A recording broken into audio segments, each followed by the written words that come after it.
نحمدہ ونصلی علی رسولہ الکریم اما بعد فاعوذ باللہ من الشیطان الرجیم بسم اللہ الرحمن الرحیم۔ دورہ قرآن سے آج ہمارا سبق نمبر 15 ہے اور اس میں انشاءاللہ الرحمن ہم دو صورتوں کے مضامین کا خلاصہ بیان کریں گے، سورہ ہود اور سورہ یوسف۔ یہ دونوں مکی صورتیں ہیں اور ان کا زمانہ نزول بھی وہی زمانہ ہے کہ جو نبی صلی اللہ علیہ وسلم کا مکہ میں آخری دور کہلاتا ہے، یعنی ہجرت سے پہلے کا زمانہ۔ تو ان صورتوں میں بھی روئے سخن خاص طور پر مشرکین مکہ کی طرف ہے اور مشرکین مکہ کو وہی بنیادی عقائد کی دعوت دینا ہے۔ نمبر ایک تو رسول اللہ صلی اللہ علیہ وسلم کی رسالت و نبوت کو دل سے مان لیں، اور دوسری بات یہ کہ اللہ رب العالمین کی توحید کو اپنائیں اور اللہ کی ذات میں صفات کے تقاضوں میں شرک نہ کریں، اور تیسری بات کہ عقیدہ آخرت پر ایمان لے آئیں، اور اس کے علاوہ جو ان کے اندر اوہام اور خرافات ہیں اور جو بدعات ہیں اور جو انہوں نے اللہ رب العالمین کی ذات میں صفات کے تقاضوں میں شرک کر رکھا ہے اس کو چھوڑ دیں اور عقیدہ توحید کو اپنا لیں۔ یہ بات بتانے اور سمجھانے کے لیے پھر مختلف اقوام کے تذکرے کیے ہیں اور عرب کی تاریخ ان کو سنائی گئی ہے کہ تم سے قبل بھی مختلف علاقوں میں، عرب کے علاقوں میں ہی اللہ کے پیغمبر مبعوث ہوئے، وہ اپنی اپنی قوم کے پاس آئے اور اپنی اپنی قوم کو سمجھایا بتایا۔ جن لوگوں نے قوم میں سے ان کی بات کو مانا، ان پر ایمان لائے، تو وہ کامیاب ہوئے اور فلاح پا گئے، اور باقی قوموں کو اللہ رب العالمین نے تباہ و برباد کر دیا۔ تو اے مکے والو، تمہارے پاس بھی اللہ کا پیغمبر اللہ کی شریعت دین لے کر آ گیا ہے، وہ بھی تمہیں دعوت دے رہا ہے۔ اب اگر اپنی فلاح چاہتے ہو، کامیابی چاہتے ہو، تو پیغمبر کی بات مان لو، ورنہ تمہارا انجام بھی ویسا ہی ہوگا جیسا کہ تم سے پہلی قوموں پر ہوا ہے، پہلی قوموں کا ہوا ہے۔ تو یہ جو صورت ہے، اس صورت کا مرکزی مضمون یہ ہے کہ قرآن کی دعوت توحید قبول کرتے ہوئے شرک اور دیگر گناہوں سے توبہ کر کے اللہ کے حضور استغفار کرنے پر قوموں کو مزید مہلت مل جائے گی، ورنہ انہیں بھی پچھلی قوموں کی طرح ہلاک کر دیا جائے گا۔ اور اس صورت میں 6 انبیاء اور 6 اقوام کا تذکرہ ہوگا۔ جہاں تک اس صورت کی فضیلت کا تعلق ہے، تو اس بارہ میں سنن ترمذی کے اندر ایک حدیث موجود ہے۔ رسول اللہ صلی اللہ علیہ وسلم نے شاہ فرمایا شیبتنی ہود، کہ مجھے سورہ ہود، سورہ واقعہ، سورہ المرسلات، سورہ النبأ اور سورہ تکویر نے بوڑھا کر دیا ہے۔ تو ان صورتوں کے اندر جو مضامین ہیں، ان مضامین کے اندر جو شدت ہے، اللہ رب العالمین کا بڑا ہی جلالی انداز ہے۔ تو نبی صلی اللہ علیہ وسلم فرمایا تو ان صورتوں نے مجھے بوڑھا کر دیا۔ اب جو بوڑھا کیا اس کے پیچھے 2 باتیں سمجھ آتی ہیں۔ نمبر ایک تو یہ کہ اللہ رب العالمین کی طرف سے تنبیہ کا انداز اپنایا گیا ہے، تو ایک تنبیہ ہے، اور دوسرا نبی صلی اللہ علیہ وسلم کو یہ خیال رہ کر آتا تھا کہ ان لوگوں کو اللہ کی طرف سے جو وقت ملا ہے، جیسا کہ اللہ ہر قوم کو ایک وقت دیتا ہے، ہر قوم کی، ہر امت کی ایک عمر ہوتی ہے، تو ان کی کہیں وہ مہلت نہ ختم ہو جائے، اور اگر وہ مہلت ختم ہو گئی تو پھر اللہ کا عذاب ان پر آ جائے گا۔ تو آپ کو یہ فکر لگی رہتی تھی کہیں عذاب نہ آ جائے،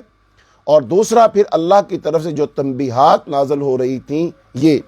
تو یہ دونوں قسم کے مضامین نبی صلی اللہ علیہ وسلم پر اتنے اثر انداز ہوتے تھے کہ آپ صلی اللہ علیہ وسلم پر بڑھاپا ظاہر ہونے لگ گیا۔ تو آپ نے فرمایا مجھے جو بوڑھا کیا ہے تو ان صورتوں نے کیا ہے، یعنی ان صورتوں کے نزول نے کیا ہے، ان صورتوں کے جو مضامین ہیں انہوں نے کیا ہے، ان صورتوں کے اندر اللہ رب العالمین نے جو تنبیہات کی ہیں اور قوموں کو الٹیمیٹم دیا ہے، قوموں کو تاریخ سنا کر عذاب سے ان کو آگاہ کیا ہے، تو ان ساری چیزوں نے نبی صلی اللہ علیہ وسلم کو بوڑھا کر دیا۔ تو سورہ ہود ایک جلالی صورت ہے جس میں باغی، نافرمان اور گناہ گار قوموں پر اللہ کے غضب اور ان کی ہلاکت کا تذکرہ ہے۔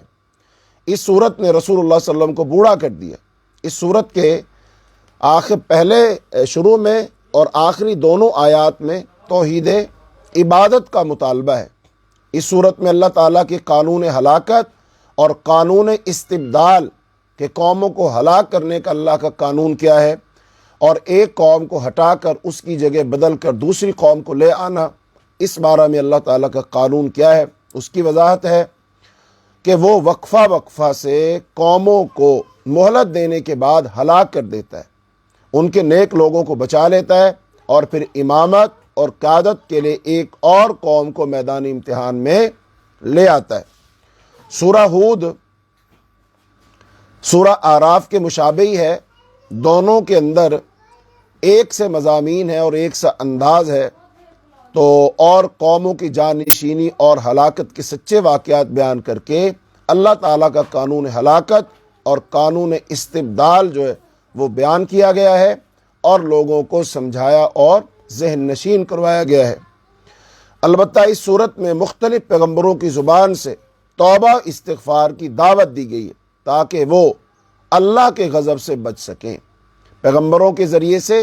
ان کی قوموں کو توبہ استغفار کی دعوت دی گئی ہے کہ اللہ سے توبہ کرو، استغفار کرو، معافیاں مانگو، اللہ کی طرف لوٹ آؤ، ہو سکتا ہے کہ تم پھر اللہ کے غضب سے بچ جاؤ۔ اور اگر تم نے اپنی روش نہ بدلی اور پھر تم نے اللہ کی طرف توبہ بھی نہ کی اور گناہوں کی معافیاں بھی نہ مانگی اور اسی حال میں تم دنیا سے رخصت ہو گئے، تو پھر تم پر گویا کہ معافی کے دروازے بند ہیں، پھر تمہیں اللہ کے عذاب سے بچانے والا کوئی بھی نہیں ہوگا۔ تو اس صورت کے اس تعارف کے بعد اب اس صورت کی ابتدائی آیات جو ہیں ان کا ترجمہ آپ کے سامنے ہم پیش کرتے ہیں اور پھر اس کے کچھ زمانہ نزول اور اس کے مباحث جو ہیں وہ آپ کے سامنے بیان کیے جائیں۔ بسم اللہ الرحمن الرحیم۔ الف لام را کتاب احکمت آیاتہ ثم فصلت من لدن حکیم خبیر۔ الف لام را حروف مقطعات ہیں، ان کا معنی مفہوم اللہ ہی بہتر جانتا ہے۔ ایک کتاب ہے جس کی آیات محکم کی گئیں، پھر انہیں کھول کر بیان کیا گیا ایک کمال حکمت والے کی طرف سے جو پوری خبر رکھنے والا ہے، یہ کہ اللہ کے سوا کسی کی عبادت نہ کرو، بے شک میں تمہارے لیے اس کی طرف سے ایک ڈرانے والا اور خوشخبری دینے والا ہوں، اور یہ کہ اپنے رب سے بخشش مانگو، پھر اس کی طرف پلٹ آؤ تو وہ تمہیں ایک معین مدت تک اچھا ساد و سامان دے گا اور زیادہ عمل والے کو اس کا زیادہ ثواب دے گا، اور اگر تم پھر گئے تو یقیناً میں تم پر ایک بہت بڑے دن کے عذاب سے ڈرتا ہوں۔ اللہ ہی کی طرف تمہارا لوٹنا ہے اور وہ ہر چیز پر پوری طرح قادر ہے۔ سن لو، بلا شبہ وہ اپنے سینوں کو موڑتے ہیں تاکہ اس سے چھپے رہے۔ سن لو، جب وہ اپنے کپڑے اچھی طرح لپیٹ لیتے ہیں وہ جانتا ہے جو کچھ وہ چھپاتے ہیں اور جو کچھ ظاہر کرتے ہیں، بے شک وہ سینوں والی بات کو خوب جاننے والا ہے۔ اور زمین میں کوئی چلنے والا جاندار نہیں مگر اس کا رزق اللہ ہی پر ہے، اور وہ اس کے ٹھہرنے کی جگہ اور اس کے سونپے جانے کی جگہ کو جانتا ہے۔ سب کچھ ایک واضح کتاب میں درج ہے، اور وہی ہے جس نے آسمانوں اور زمین کو 6 دنوں میں پیدا کیا، اور اس کا عرش پانی پر تھا تاکہ وہ تمہیں آزمائے کہ تم میں سے کون عمل میں زیادہ اچھا ہے۔ اور یقیناً اگر تو کہے کہ بے شک تم موت کے بعد اٹھائے جانے والے ہو، تو وہ لوگ جنہوں نے کفر کیا ضرور ہی کہیں گے کہ یہ تو کھلے جادو کے سوا کچھ نہیں، اور بلا شبہ اگر ہم ان سے عذاب کو ایک گنی ہوئی مدت تک مؤخر کر دیں تو یقیناً ضرور کہیں گے اسے کیا چیز روک رہی ہے۔ سن لو، جس دن وہ ان پر آئے گا تو ان سے ہٹایا جانے والا نہیں، اور انہیں وہ چیز گھیر لے گی جس کا وہ مذاق اڑایا کرتے تھے۔ اور یقیناً اگر ہم انسان کو اپنی طرف سے کوئی رحمت چکھائیں پھر اس سے چھین لیں تو بے شک وہ یقیناً نہایت نا امید بے حد ناشکرا ہوتا ہے۔ اور بے شک اگر ہم اسے کوئی نعمت چکھائیں کسی تکلیف کے بعد جو اسے پہنچی ہو تو یقیناً ضرور کہے گا سب تکلیفیں مجھ سے دور ہو گئیں، بلا شبہ وہ یقیناً بہت پھولنے والا، بہت فخر کرنے والا ہے۔ مگر وہ لوگ جنہوں نے صبر کیا اور نیک اعمال کیے، یہ لوگ ہیں جن کے لیے بڑی بخشش اور بہت بڑا اجر ہے۔ پھر شاید تو اس کا کچھ حصہ چھوڑ دینے والا ہے جو تیری طرف وحی کی جاتی ہے، اور اس کی وجہ سے تیرا سینہ تنگ ہونے والا ہے کہ وہ کہیں گے اس پر کوئی خزانہ کیوں نہ اتارا گیا، یا اس کے ساتھ کوئی فرشتہ کیوں نہ آیا۔ تو صرف ڈرانے والا ہے اور اللہ ہر چیز پر نگران ہے۔ یا وہ کہتے ہیں کہ اس نے اسے گھڑ لیا ہے، کہہ دے پھر اس جیسی 10 صورتیں گھڑی ہوئی لے آؤ، اور اللہ کے سوا جسے بلا سکتے ہو بلا لو اگر تم سچے ہو۔ پس اگر وہ تمہاری بات قبول نہ کریں تو جان لو یہ صرف اللہ کے علم سے اتارا گیا ہے، اور یہ کہ اس کے سوا کوئی معبود نہیں۔ تو کیا تم حکم ماننے والے ہو؟ جو کوئی دنیا کی زندگی اور اس کی زینت کا ارادہ رکھتا ہو، ہم انہیں ان کے اعمال کا بدلہ اسی دنیا میں پورا دے دیں گے، اور اس دنیا میں ان سے کمی نہ کی جائے گی۔ یہی لوگ ہیں جن کے لیے آخرت میں آگ کے سوا کچھ نہیں، اور برباد ہو گیا جو کچھ انہوں نے اس میں کیا، اور بیکار ہے جو کچھ وہ کرتے رہے تھے۔ تو کیا وہ شخص جو اپنے رب کی طرف سے ایک واضح دلیل پر ہو اور اس کی طرف سے ایک گواہ اس کی تائید کر رہا ہو، اور اس سے پہلے موسیٰ کی کتاب بھی جو امام اور رحمت تھی، یہ لوگ اس پر ایمان لاتے ہیں، اور گروہوں میں سے جو اس کا انکار کرے تو آگ ہی اس کے وعدے کی جگہ ہے، سو تو اس کے بارے میں کسی شک میں نہ رہ، یقیناً یہی تیرے رب کی طرف سے حق ہے، اور لیکن اکثر لوگ ایمان نہیں لاتے۔ اور اس سے زیادہ ظالم کون ہے جو اللہ پر کوئی جھوٹ باندھے؟ یہ لوگ اپنے رب کے سامنے پیش کیے جائیں گے، اور گواہ کہیں گے یہ ہیں وہ لوگ جنہوں نے اپنے رب پر جھوٹ بولا۔ سن لو، ظالموں پر اللہ کی لعنت ہے۔ جو اللہ کی راہ سے روکتے ہیں اور اس میں کجی تلاش کرتے ہیں، اور آخرت کے ساتھ کفر کرنے والے بھی وہی ہے۔ یہ لوگ کبھی زمین میں عاجز کرنے والے نہیں، اور نہ کبھی ان کے لیے اللہ کے سوا کوئی مددگار ہے۔ ان کے لیے عذاب دگنا کیا جائے گا، وہ نہ سننے کی طاقت رکھتے تھے اور نہ دیکھا کرتے تھے۔ یہی لوگ ہیں جنہوں نے اپنے آپ کو خسارے میں ڈالا، اور ان سے گم ہو گیا جو کچھ وہ جھوٹ گھڑا کرتے تھے۔ کوئی شک نہیں کہ یقیناً وہ آخرت میں وہی سب سے زیادہ خسارہ اٹھانے والے ہیں۔ بے شک جو لوگ ایمان لائے اور انہوں نے نیک اعمال کیے اور اپنے رب کی طرف عاجزی کی، وہی جنت والے ہیں، وہ اس میں ہمیشہ رہنے والے ہیں۔ دو گروہوں کی مثال اندھے اور بہرے اور دیکھنے والے اور سننے والے کی طرح ہے۔ کیا یہ دونوں مثال میں برابر ہیں؟ تو کیا تم نصیحت حاصل نہیں کرتے؟ تو یہ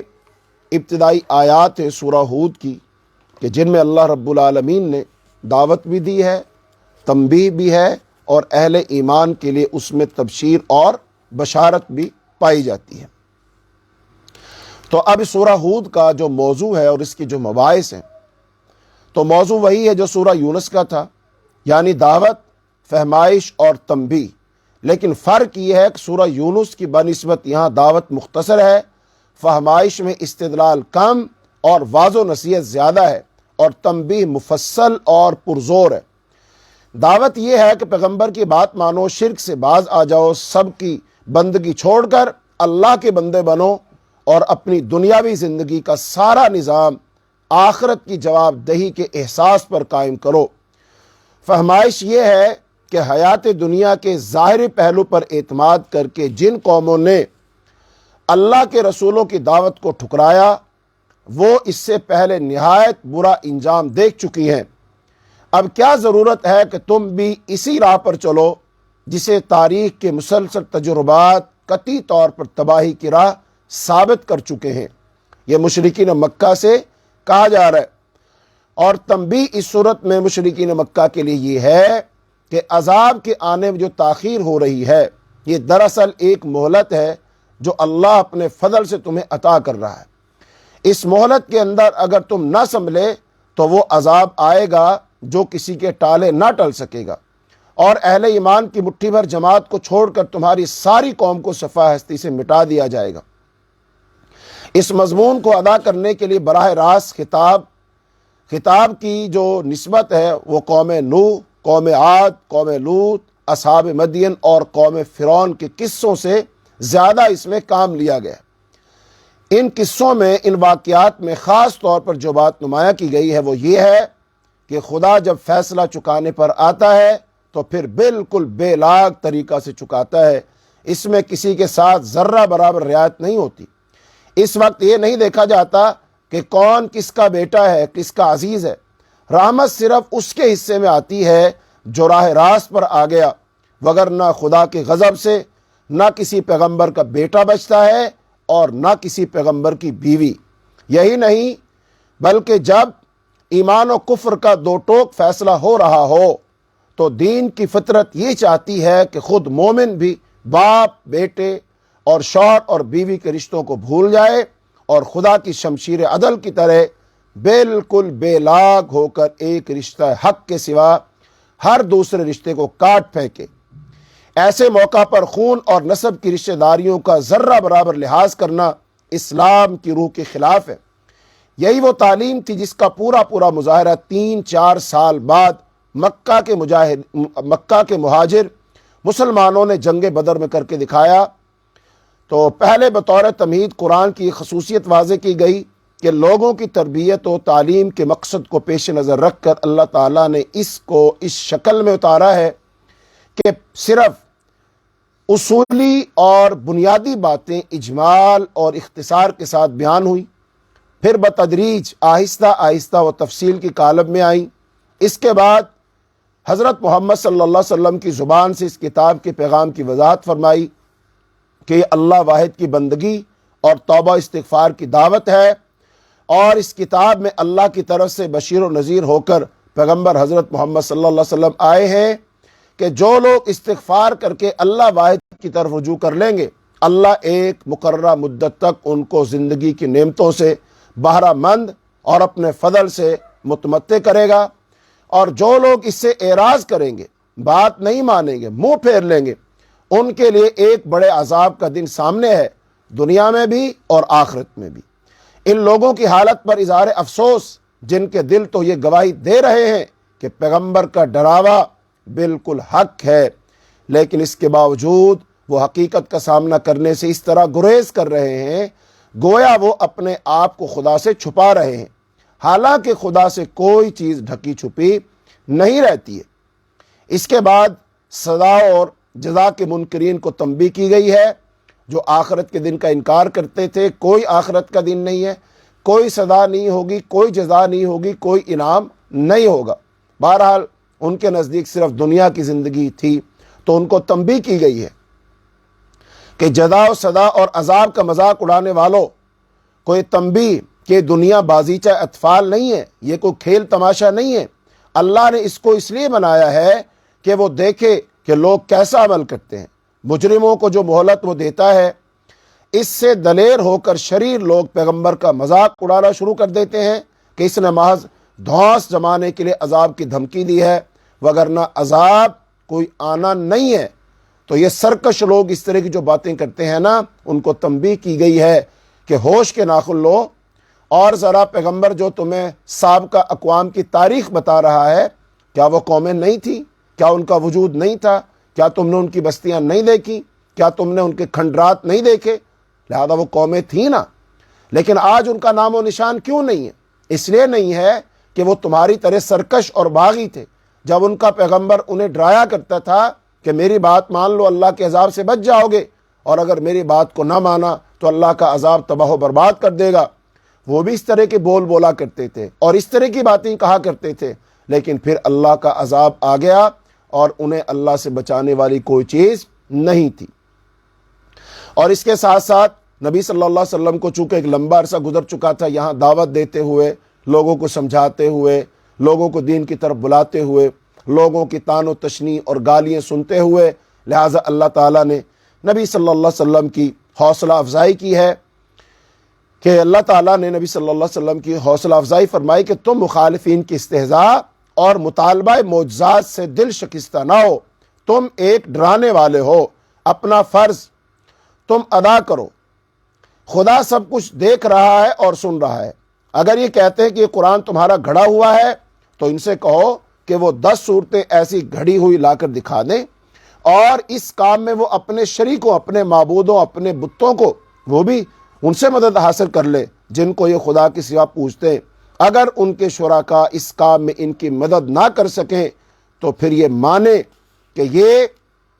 خدا کی اتاری ہوئی کتاب ہے اور اللہ کے سوا کوئی معبود نہیں ہے۔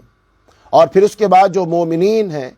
اور منکرین قرآن کا جو ذہنی فرق ہے کہ ایک مومن جو ہوتا ہے اس کی سوچ، ذہنیت اور فکر کیا ہوتی ہے، اور جو ایک کافر ہوتا ہے، جو قرآن کا منکر ہوتا ہے، اس کی سوچ اور اس کا نظریہ کیا ہوتا ہے، دونوں میں زمین آسمان کا فرق ہوتا ہے۔ تو قرآن کی دعوت قبول کرنے والوں اور اس سے اعراض کرنے والوں کی ذہنی کا جو فرق اور اختلاف، اس کی وضاحت کی گئی ہے کہ ایمان صرف وہ لوگ لائیں گے جن کی فطرت مسخ ہونے سے محفوظ ہو، وہ قرآن کی آواز کو اپنے دل کی آواز سمجھیں گے۔ اس سے پہلے حضرت موسیٰ کو جو کتاب دی گئی وہ بھی ان کے لیے تائید مزید فراہم کرے گی۔ رہے وہ لوگ جن کی اپنی فطرت کا نور بجھ چکا ہے، وہ دوزخ کی آگ ہی دیکھ کر قائل ہوں گے۔ ان کی مخالفت تمہیں اپنے موقف کے بارے میں کسی تردد میں نہ ڈالے۔ ان لوگوں سے بڑھ کر ظالم کون ہو سکتا ہے جنہوں نے خدا پر جھوٹ باندھا ہے اور اس جھوٹ کے ذریعے سے لوگوں کو اللہ کے راستے سے روک رہے ہیں۔ یہ خدا کے قابو سے باہر نہیں ہے، لیکن خدا اس لیے انہیں ڈھیل دے رہا ہے کہ آخرت میں ساری کسر پوری ہو جائے گی۔ فلاح صرف ان لوگوں کو حاصل ہوگی، کامیابی صرف ان لوگوں کو حاصل ہوگی جنہوں نے اپنے آپ کو کلی طور پر، مکمل طور پر اپنے رب کے حوالے کر دیا اور ایمان و عمل صالح کی زندگی اختیار کی۔ ان دونوں گروہوں کی تمثیل ایسی ہے، مثال ایسی ہے کہ ایک گروہ اندھوں بہروں کا ہو اور دوسرا چشم و گوش رکھنے والوں کا۔ کیا یہ دونوں برابر ہو سکتے ہیں؟ پھر اس کے بعد اللہ تعالیٰ نے حضرت نوح علیہ السلام کی قوم کی تاریخ کو بیان کیا، اور پھر اس کے بعد قوم عاد کی تاریخ کو بیان کیا، اور پھر قوم لوط کی تاریخ کو اللہ نے بیان کیا۔ اور اب نوح علیہ السلام، ان کی تاریخ کے اندر یہ بات ہے کہ ان کی قوم نے ایک تو ان کی بات نہیں مانی، 950 سال تک آپ نے ان کو دعوت دی، اور پھر اس کے ساتھ ساتھ قوم کے ساتھ ساتھ ان کا جو سگا بیٹا تھا اس نے بھی ان کی بات نہیں مانی۔ لہذا جب اللہ کا عذاب آیا تو نوح علیہ السلام کا بیٹا بھی اس کا شکار ہو گیا اور قوم بھی، اور بچے صرف کون؟ جنہوں نے ان کی بات مانی تھی، ان کو اللہ کا پیغمبر مانا تھا اور ان کی بات مان کر ان کی کشتی میں سوار ہو گئے تھے، وہ بچ گئے۔ اور اس کے بعد اللہ تعالیٰ نے مشرکین مکہ کو بھی بات سمجھائی ہے، اور اس کے علاوہ دیگر سارے لوگوں کو، دیکھو اگر پیغمبر کا بیٹا پیغمبر کی بات نہ مانے حسب نسب کے لحاظ سے تو وہ اس کا بہت قریب ہوتا ہے نا، تو اگر وہ بھی بات نہ مانے تو اللہ اس کو بھی تباہ و برباد کر دیتا ہے، اور بچتا صرف وہ ہے جو پیغمبر کی بات مانے۔ تو جیسے نوح علیہ السلام کی بات مان کر لوگوں نے وہ کشتی میں سوار ہو گئے، وہ بچ گئے۔ تو لہذا ہر پیغمبر اپنی شریعت جو پیش کرتا ہے نا، وہ ایک کشتی ہے، وہ ایک محفوظ قلعہ ہے، لوگوں کو دعوت دیتا ہے کہ اس میں آ جاؤ، محفوظ ہو جاؤ گے، اگر تم اس میں نہ آئے تو تم تباہ و برباد ہو جاؤ گے۔ اور پھر اللہ تعالیٰ نے قوم لوط کے حالات بیان کیے، اور اس میں یہ بات سمجھائی ہے خاص طور پر کہ مشرکین مکہ کہا کرتے تھے نا کہ اگر تم پیغمبر ہو تو تم پر فرشتے نازل کیوں نہیں ہوتے؟ فرشتے آنے چاہیے، ہم پر بھی فرشتے نازل ہونے چاہیے۔ تو اب انہیں ایک پیغمبر کی تاریخ سنائی جا رہی ہے کہ اس پیغمبر کی قوم پر فرشتے آئے تھے، لیکن جب فرشتے آ جاتے ہیں نا تو پھر اللہ کا عذاب لے کر آتے ہیں، پھر ان کے پاس بچنے کی کوئی مہلت نہیں ہوتی۔ اگر یقین نہ آئے تو قوم لوط کی تاریخ کو سن لو کہ ان کے پاس جب فرشتے آئے تھے، ظاہر ہو گئے تھے، پھر اللہ کا عذاب بھی ان پر آ گیا تھا۔ تو قوم لوط کی تاریخ بیان کرنے سے یہ بات بھی واضح ہو گئی، قریش جو حضرت صلی اللہ علیہ وسلم سے فرشتے اتارنے کا مطالبہ کر رہے ہیں، یہ اپنی شامت بلانے کا سامان کر رہے ہیں۔ فرشتوں کا آنا کوئی معمولی واقعہ نہیں ہوتا، یہ جب آتے ہیں تو کسی عظیم خدائی مہم پر آتے ہیں۔ ان کی اہمیت کا یہ حال ہے کہ حضرت ابراہیم علیہ السلام جیسے پیغمبر نے جب یہ محسوس کیا کہ ان کے پاس فرشتے آئے ہیں تو ان کا رنگ بھی فک ہو گیا، وہ بھی ڈر گئے، اور اس وقت تک انہوں نے اطمینان کا سانس نہیں لیا جب تک فرشتوں کی پیش نظر مہم کی نوعیت ان کے سامنے واضح نہیں ہو گئی۔ اہل مدین اور حضرت شعیب علیہ السلام کی قوم کے حالات بھی سنائے، جس میں قوم کے جرائم، حضرت شعیب کی تبلیغی جد و جہد اور قوم کے ساتھ ان کے مکالمے کو بیان کیا، اور پھر حضرت موسیٰ اور فرعون کی جو حالات ہیں، تاریخ ہے، اس کو بھی سرسری سا بیان کیا، کیونکہ یہ پیچھے تفصیلاً بیان ہو چکی تھی، تو لہذا اس کو تفصیل سے یہاں بیان کرنے کی ضرورت نہیں تھی۔ پھر اس کے بعد سورت کا اختتام کہاں ہوتا ہے کہ سورت کا خاتمہ ان تمام حالات و واقعات کو سنانے کا مقصد بیان کیا گیا آخر میں۔ پھر ان سے جو نتائج نکلتے ہیں ان کی روشنی میں رسول اللہ صلی اللہ علیہ وسلم اور آپ کے ساتھیوں کو ضروری ہدایات دی گئی ہیں، قریش کو اپنے ملک کی تاریخ سے سبق لینے ورنہ نتائج بھگتنے کے لیے تیار رہنے کی تنبیہ کی گئی ہے۔ تو یہ سورہ ہود کے مضامین کا خلاصہ ہے۔ اب اس کے بعد ہے سورہ یوسف، اور سورہ یوسف جو ہے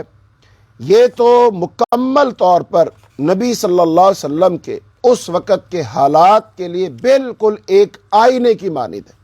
کہ آپ صلی اللہ علیہ وسلم کو حضرت یوسف علیہ السلام کا واقعہ سنا کر، ان کی سیرت بیان کر کے، ان کے بھائیوں کا رویہ،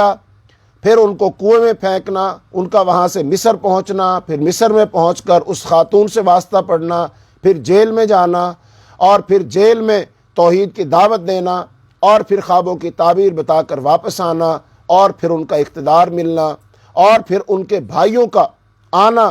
قحط کے زمانے میں، اور آ کر پھر 2-3 ملاقاتوں کے بعد پہچان لینا، پھر شرمندہ ہونا، پھر معافی مانگنا، اور پھر ان کا کنعان سے، فلسطین سے اپنے خاندان سمیت مصر تشریف لانا، اور مصر میں آ کر پھر حضرت یوسف علیہ السلام کو ان 11 بھائیوں کا اور ماں اور باپ کا سجدہ کرنا، اور خواب کی تعبیر کا پورا ہونا۔ یہ ساری تاریخ بیان کر کے نبی صلی اللہ علیہ وسلم کو تسلی دی گئی کہ آپ کے ساتھ بھی ایسا کچھ ہی ہو رہا ہے، آپ کا خاندان، آپ کے بھائی، آپ کے چچا زاد آپ کے ساتھ یہی سلوک کر رہے ہیں، اور انہوں نے بھی آپ کو مسائل اور مصائب کے کنویں میں پھینکا ہوا ہے، لہذا اس کے بعد اگر ہجرت کرنی پڑے تو کر جاؤ کھلے دل سے، چونکہ ہجرت کے بعد اللہ تعالیٰ مزید اپنی رحمتوں کے اور برکتوں کے دروازے تم پر کیا کرے گا؟ کھول لے گا، اور ہجرت کر جانا یہ تمہارے لیے باعث خیر ہوگا۔ اور جیسے اللہ تعالیٰ نے حضرت یوسف علیہ السلام کو مصر میں اقتدار دیا، اللہ مدینہ منورہ میں تمہیں بھی اقتدار دے گا، قوت دے گا، غلبہ دے گا، اور پھر ایک وقت آئے گا یہ مکے والے بھی قحط میں مبتلا ہوں گے، اور پھر آپ سے دعا کروانے مدینے جائیں گے، اور پھر آپ ان کے لیے دعا بھی کریں گے، اور اللہ تعالیٰ پھر ان کی مشکلات دور کرے گا، اور یہ آپ سے جنگ و جدل کے بعد بالآخر فتح مکہ کے موقع پر انہوں نے شرمندہ بھی ہونا ہے، معافی بھی مانگنی ہے، اور آپ کی رسالت و نبوت کا اعتراف بھی کرنا ہے، اور اس طرح اللہ نے آپ کو مکہ چھوڑنے کی برکت سے نہ صرف اللہ مکہ دے گا بلکہ مدینہ بھی دے گا، اور پورے کا پورا جزیرۃ العرب اللہ تعالیٰ آپ کو عطا فرما دے گا۔ تو لہذا اس میں نبی صلی اللہ علیہ وسلم کے لیے بہت تسلی ہے، صحابہ کرام کے لیے بھی اس میں بہت تسلی ہے،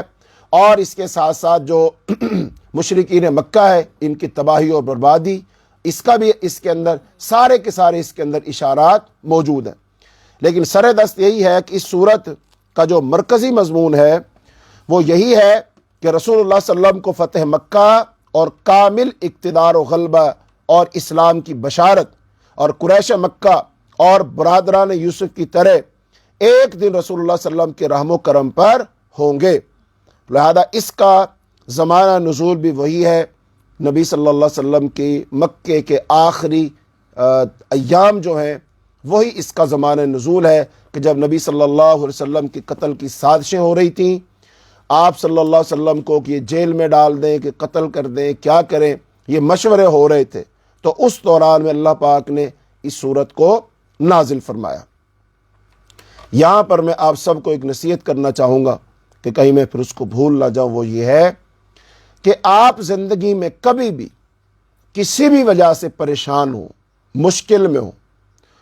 وہ گھریلو پریشانی ہے، وہ معاشی پریشانی ہے، وہ خاندانی پریشانی ہے، کوئی پریشانی ہو آپ کو زندگی میں،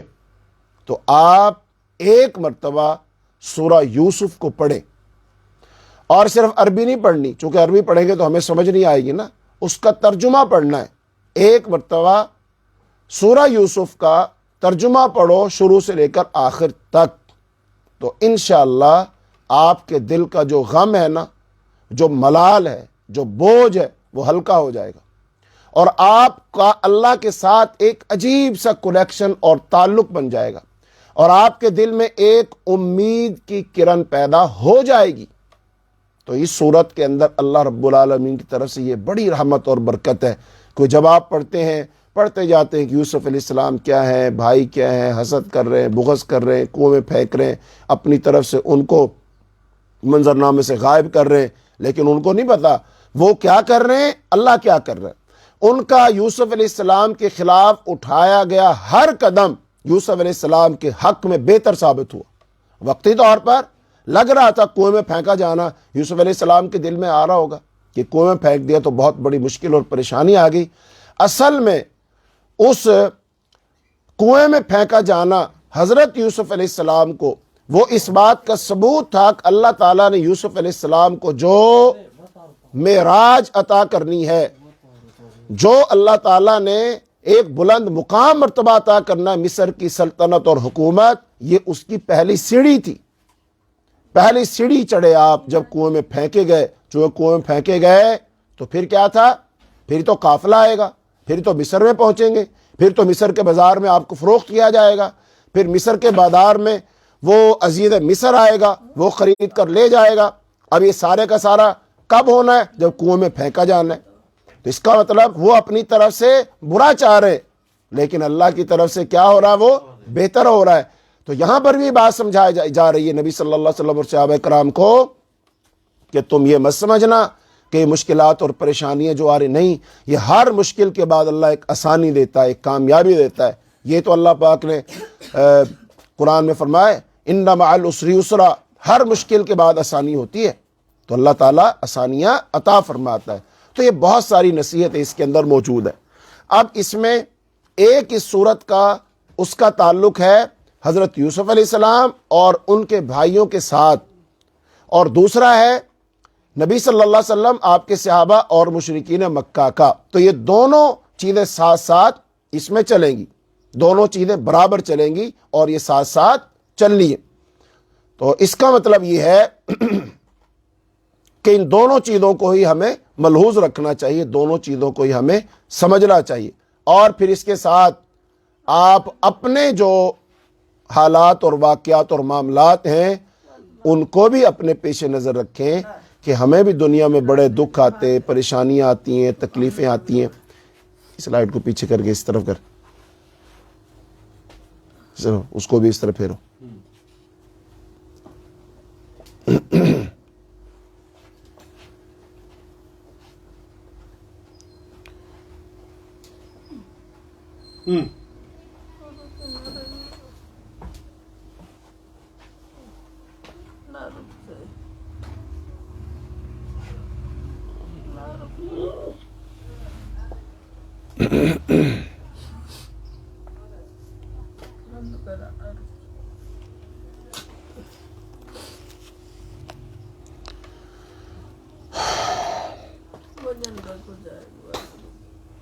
بارہ سورہ یوسف، تو سورہ یوسف کا زمانہ نزول اور شان نزول یہی ہے۔ شان نزول اس کا یہ ہے کہ نبی صلی اللہ علیہ وسلم سے مکے والوں نے ایک سوال کیا، اور وہ سوال انہوں نے تو کیا کرنا تھا بلکہ ان سے یہودیوں نے کروایا، اور وہ یہ تھا کہ آپ سوال کرو حضرت یوسف علیہ السلام کے بارے میں، چونکہ یوسف علیہ السلام کا جو واقعہ تھا یہودیوں کو تو معلوم تھا لیکن عرب کے لوگوں کو یہ معلوم نہیں تھا۔ لہذا اب یہودیوں نے یہ پٹی پڑھائی کہ اگر جب تم ان سے یوسف علیہ السلام کے بارے میں پوچھو گے تو یہ خود تو جانتا نہیں، ان کے نظریے کے مطابق تو پیغمبر ہی نہیں نہ تھے نعوذ باللہ، تو لہذا اب وہ تو پیغمبر ہے نہیں، یہ تو ادھر ادھر سے سنا کے باتیں پوچھ پاچھ کے بتا دیتے ہیں کچھ باتیں، تو لہذا پھر یہ بتا نہیں سکیں گے، اور پھر یہ کسی سے پوچھیں گے، رابطہ کریں گے۔ یہودیوں کا یہ تھا کہ ہم سے پوچھیں گے، لہذا جب ہم سے پوچھیں گے پھر ہم لوگوں کو بتا دیں گے، لو یہ تمہارے نبی کی حالت ہے، یہ تو ہم سے باتیں پوچھ پوچھ کے تم کو بتاتا ہے، اس پر وحی وغیرہ نہیں آتی۔ لیکن وہ حیران اس وقت ہوئے کہ جب یوسف علیہ السلام کا پورا واقعہ اللہ پاک نے نازل کر دیا اور آپ نے سنا دیا۔ نہ صرف سنایا بلکہ اس وقت کے جو حالات تھے ان حالات پر اللہ نے اس کو چسپاں بھی کر دیا کہ جیسے اس وقت انہوں نے کیا اور وہ سب کچھ وہ خلاف کرتے گئے اور اللہ تعالیٰ ان کی ساری تدبیروں کو الٹ کر یوسف علیہ السلام کے حق میں بہتر کرتے گئے، ایسے ہی اب ہوگا۔ یہ یہود ہوں یا نصارہ ہوں یا مشرکین مکہ ہوں، یہ سارے کے سارے مل کر نبی صلی اللہ علیہ وسلم کے خلاف چالیں چل رہے ہیں، چلتے رہو، اللہ تمہاری ساری چالوں کو پلٹ کر تم پر ہی الٹا کر دے گا، اور تمہاری لاکھ کوششوں، عداوتوں، دشمنیوں، حسد اور بغض کے باوجود نبی صلی اللہ علیہ وسلم دن دگنی رات چگنی ترقی کرتے جائیں گے۔ اللہ تعالیٰ ان کو عروج دیتا جائے گا اور تم اسے روک نہیں سکو گے۔ اس میں الٹیمیٹم بھی ان کو دے دیا کہ جو کرنا چاہتے ہو کر لو، جو زور لگانا چاہتے ہو لگا لو، جس کو ساتھ ملانا چاہتے ہو ملا لو، بالآخر رسول اللہ صلی اللہ علیہ وسلم کی تحریک اور آپ کا مشن پورا ہوگا اور کامیاب ہوگا اور تم ذلیل و رسوا ہوگے اور ایک دن تم معافی مانگو گے۔ اور پھر مکے والوں نے فتح مکہ کے موقع پر معافی مانگی اور اعتراف کیا کہ آپ کل بھی سچے تھے، آپ آج بھی سچے ہیں۔ تو اللہ کے رسول نے پھر اس وقت سورہ یوسف کا حوالہ دیتے ہوئے کہا تھا کہ جاؤ، میں نے بھی تمہیں آج ویسے ہی معاف کر دیا جیسے حضرت یوسف علیہ السلام نے اپنے بھائیوں کو معاف کر دیا تھا۔ تو نبی صلی اللہ علیہ وسلم نے بھی اس کا تذکرہ کیا۔ تو بہرحال اب اس کا جو شان نزول ہے وہ بھی آپ کے سامنے آ گیا کہ ایک سوال نبی صلی اللہ علیہ وسلم سے کیا گیا تھا تو اس کا جواب بھی آ گیا، اور اس وقت کے جو حالات تھے اس صورت کے ذریعے سے نبی صلی اللہ علیہ وسلم اور اہل ایمان کو وہ بتا دیے گئے۔ اب اس کے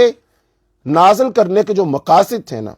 وہ دو اہم مقاصد تھے۔ تو اس طرح یہ قصہ یوسف علیہ السلام کو دو اہم مقاصد کے لیے نازل فرمایا گیا۔ نمبر ایک تو یہ کہ حضرت محمد صلی اللہ علیہ وسلم کی نبوت کا ثبوت اور وہ بھی مخالفین کا اپنا منہ مانگا ثبوت باہم پہنچایا گیا،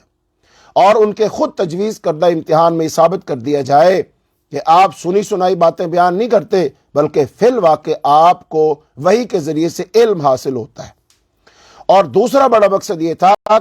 کہ سرداران قریش اور مشرکین مکہ حضرت محمد صلی اللہ علیہ وسلم کے درمیان اس وقت جو معاملہ چل رہا تھا، اس پر برادران یوسف اور یوسف علیہ السلام کے قصے کو چسپاں کرتے ہوئے قریش والوں کو بتایا جائے کہ آج تم اپنے بھائی کے ساتھ وہی کچھ کر رہے ہو جو یوسف علیہ السلام کے بھائیوں نے ان کے ساتھ کیا تھا، مگر جس طرح وہ خدا کی مشیت سے لڑنے میں کامیاب نہ ہوئے اور آخر کار اسی بھائی کے قدموں میں آ رہے جس کو انہوں نے کبھی انتہائی بے رحمی کے ساتھ کنویں میں پھینکا تھا، اسی طرح تمہاری زور آزمائی بھی خدائی تدبیر کے مقابلے میں کامیاب نہیں ہو سکے گی، اور ایک دن تمہیں بھی اپنے اسی بھائی کے رحم و کرم کی بھیک مانگنی پڑے گی جسے آج تم مٹا دینے پر تلے ہوئے ہو۔ یہ مقصد بھی سورت کے آغاز میں صاف طور پر بیان کیا گیا۔ چنانچہ فرمائے یوسف اور اس کے بھائیوں کے قصے میں پوچھنے والوں کے لیے بڑی نشانیاں ہیں۔ حقیقت یہ ہے کہ یوسف علیہ السلام کے قصے کو رسول اللہ صلی اللہ علیہ وسلم اور قریش کے معاملے پر چسپاں کر کے قرآن مجید نے گویا ایک صریح پیش گوئی کر دی جسے آئندہ 10 سال کے واقعات نے حرف بہ حرف صحیح ثابت کر کے دکھایا۔ اس صورت کے نزول پر 1.5-2 سال ہی گزرے ہوں گے، قریش والوں نے برادران یوسف کی طرح رسول اللہ صلی اللہ علیہ وسلم کے قتل کی سازش کی اور آپ کو مجبور مکہ سے نکلنا پڑا۔ پھر ان کی توقعات کے بالکل خلاف آپ کو بھی جلا وطنی میں وہی ویسا ہی عروج اور اقتدار نصیب ہوا جیسا یوسف علیہ السلام کو ہوا تھا۔ پھر فتح مکہ کے موقع پر ٹھیک وہی کچھ پیش آیا جو مصر کے پایا تخت میں یوسف علیہ السلام کے سامنے اور ان کے بھائیوں کے حضور کے موقع پر پیش آیا تھا۔ وہاں جب برادران یوسف انتہائی عجز و درماندگی کی حالت میں ان کے آگے ہاتھ پھیلائے کھڑے تھے اور کہہ رہے تھے ہم پر صدقہ کیجئے، اللہ صدقہ کرنے والوں کو نیک جزا دیتا ہے، تو یوسف علیہ السلام نے انتقام کی قدرت رکھنے کے باوجود انہیں معاف کر دیا اور فرمایا لا تثریب علیکم اليوم، آج تم پر کوئی گرفت نہیں، اللہ تمہیں معاف کرے، وہ سب رحم کرنے والوں سے بڑھ کر رحم کرنے والا ہے۔ اسی طرح حضرت محمد صلی اللہ علیہ وسلم کے سامنے فتح مکہ کے موقع پر شکست خوردہ قریش سر نگوں کھڑے ہوئے تھے، اور آپ صلی اللہ علیہ وسلم ان کے لیے ایک ایک ظلم کا بدلہ لینے پر قادر تھے۔ تو آپ نے ان سے پوچھا تمہارا کیا خیال ہے، میں تمہارے ساتھ کیا معاملہ کروں گا؟ انہوں نے عرض کیا آپ ایک عالی ضرب بھائی ہیں اور ایک عالی ضرب بھائی کے بیٹے ہیں۔ اس پر آپ نے فرمایا آج میں تمہیں وہی جواب دیتا ہوں جو یوسف علیہ السلام نے اپنے بھائیوں کو دیا تھا کہ آج تم پر کوئی گرفت نہیں، جاؤ تمہیں معاف کیا۔ تو یہ دو بڑے مقاصد تھے اس کو نازل کرنے کے، اور پھر اس کے جو مسائل اور مباحث ہیں ان میں سے ایک یہ ہے کہ وہ اس پوری داستان میں یہ بات نمایاں کر کے دکھاتا ہے کہ حضرت ابراہیم السلام، حضرت یعقوب، حضرت اسحاق، حضرت یعقوب، حضرت یوسف کا دین وہی تھا جو حضرت محمد صلی اللہ علیہ وسلم کا دین ہے۔ اسی چیز کی طرف وہ بھی دعوت دیتے تھے جس کی طرف آج محمد صلی اللہ علیہ وسلم دعوت دے رہے۔ پھر وہ ایک طرف حضرت یعقوب اور یوسف کے کردار، اور دوسری طرف برادران یوسف، قافلہ تجارت، عزیز مصر، اس کی بیوی، بیگمات مصر اور حکام مصر کے کردار ایک دوسرے کے مقابلہ میں رکھ دیتا ہے، اور محض اپنے انداز بیان سے، قرآن پاک اپنے انداز بیان سے سامعین و ناظرین کے سامنے یہ خاموش سوال پیش کرتا ہے کہ دیکھو ایک نمونے کے کردار تو وہ ہے جو اسلام یعنی خدا کی بندگی اور حساب آخرت کے یقین سے پیدا ہوتے ہیں، اور دوسرے کردار کے نمونے وہ ہیں جو کفر و جاہلیت اور دنیا پرستی اور خدا و آخرت سے بے نیازی کے سانچوں میں ڈھل کر تیار ہوتے ہیں۔ اب تم خود اپنے ضمیر سے پوچھو کہ وہ ان میں سے کس نمونے کو پسند کرتا ہے۔ پھر اس قصے میں قرآن حکیم ایک اور گہری حقیقت بھی انسان کے ذہن نشین کرتا ہے، اور وہ یہ ہے کہ اللہ تعالیٰ جو کام کرنا چاہتا ہے وہ بہرحال پورا ہو کر رہتا ہے۔ انسان اپنی تدبیروں سے اس کے منصوبوں کو روکنے اور بدلنے میں کبھی کامیاب نہیں ہو سکتا، بلکہ بسا اوقات انسان ایک کام اپنے منصوبے کی خاطر کرتا ہے اور سمجھتا ہے کہ میں نے ٹھیک نشانے پر تیر مار دیا، مگر نتیجہ میں ثابت ہوتا ہے کہ اللہ نے اسی کے ہاتھوں سے وہ کام لے لیا جو اس کے منصوبے کے خلاف اور اللہ کے منصوبے کے عین مطابق تھا۔ یوسف علیہ السلام کے بھائی جب ان کو کنویں میں پھینک رہے تھے تو ان کا گمان تھا کہ ہم نے اپنی راہ کے کانٹے کو ہمیشہ کے لیے ہٹا دیا، مگر فی الواقع انہوں نے یوسف علیہ السلام کو اس بام عروج کی پہلی سیڑھی پر اپنے ہاتھوں لا کھڑا کیا جس پر اللہ ان کو پہنچانا چاہتا تھا، اور اپنی اس حرکت سے انہوں نے خود اپنے لیے اگر کچھ کمایا تو بس یہ کہ یوسف علیہ السلام کے بام عروج پر پہنچنے کے بعد بجائے اس کے کہ وہ عزت کے ساتھ اپنے بھائی کی ملاقات کو جاتے، انہیں ندامت و شرمساری کے ساتھ اسی بھائی کے سامنے سر نگوں ہونا پڑا۔ عزیز مصر کی بیوی یوسف علیہ السلام کو قید خانے بھجوا کر اپنے نزدیک تو ان سے انتقام لے رہی تھی، مگر فی الواقع اس نے ان کے لیے تخت سلطنت پر پہنچنے کا راستہ صاف کیا، اور اپنی اس تدبیر سے خود اپنے لیے اس کے سوا کچھ نہ کمایا کہ وقت آنے پر فرما روائے ملک کی مربیہ کہلانے کی بجائے اس کو علل اعلان اپنی خیانت کے اعتراف کی شرمندگی اٹھانی پڑی۔ یہ محض دو چار مستثنی واقعات نہیں ہے، بلکہ تاریخ ایسی بے شمار مثالوں سے بھری پڑی ہے جو اس حقیقت کی گواہی دیتی ہے کہ اللہ جسے اٹھانا چاہتا ہے ساری دنیا مل کر بھی اس کو نہیں گرا سکتی، بلکہ دنیا جس تدبیر کو اس کے گرانے کی نہایت کارگر اور یقینی تدبیر سمجھ کر اختیار کرتی ہے، اللہ اسی تدبیر میں سے اس کے اٹھنے کی صورتیں نکال لیتا ہے، اور ان لوگوں کے حصے میں رسوائی کے سوا کچھ نہیں آتا جنہوں نے اسے گرانا چاہا تھا۔ اور اسی طرح خدا جسے گرانا چاہتا ہے اسے کوئی تدبیر سنبھال نہیں سکتی، بلکہ سنبھالنے کی ساری تدبیریں الٹی پڑتی ہیں، اور ایسی تدبیریں کرنے والوں کو منہ کی کھانی پڑتی ہے۔ اس حقیقت حال کو اگر کوئی سمجھ لے تو اسے پہلا سبق تو یہ ملے گا کہ انسان کو اپنے مقاصد اور اپنی تدبیر دونوں میں ان حدود سے تجاوز نہ کرنا چاہیے جو قانون الہی میں اس کے لیے مقرر کر دی گئی ہیں۔ کامیابی و ناکامی تو اللہ کے ہاتھ میں ہے، لیکن جو شخص پاک مقصد کے لیے سیدھی سیدھی جائز تدبیر کرے گا وہ اگر ناکام بھی ہوا تو بہرحال ذلت و رسوائی سے دوچار نہیں ہوگا۔ اور جو شخص ناپاک مقصد کے لیے ٹیڑھی تدبیریں کرے گا وہ آخرت میں تو یقین رسوا ہوگا ہی، مگر دنیا میں بھی اس کے لیے رسوائی کا خطرہ کچھ کم نہیں ہے۔ اور دوسرا اہم سبق اس سے توکل علی اللہ اور تفویض الی اللہ، کہ اللہ پر بھروسہ کرنا اور اپنے آپ کو اللہ کے سپرد کر دینا، اپنے تمام کاموں کو، اپنی زندگی کو، اپنے معاملات کو اللہ کے سپرد کر دینا اور جیسے اللہ کہے ویسے کرتے چلے جانا۔ یہ بھی اس سے بات سمجھ آتی ہے کہ جو لوگ حق اور صداقت کے لیے کوشش کر رہے ہوں اور دنیا انہیں مٹا دینے پر تلی ہوئی ہو، اگر اس حقیقت کو پیش نظر رکھیں تو انہیں اس سے غیر معمولی تسکین حاصل ہوگی، اور مخالف طاقتوں کی بظاہر نہایت خوفناک تدبیروں کو دیکھ کر وہ قطعاً خوفزدہ نہیں ہوں گے، بلکہ نتائج کو اللہ پر چھوڑتے ہوئے اپنا اخلاقی فرض انجام دیتے چلے جائیں گے۔ مگر اس صورت میں، اس واقعہ میں سب سے بڑا سبق جو ملتا ہے وہ یہ ہے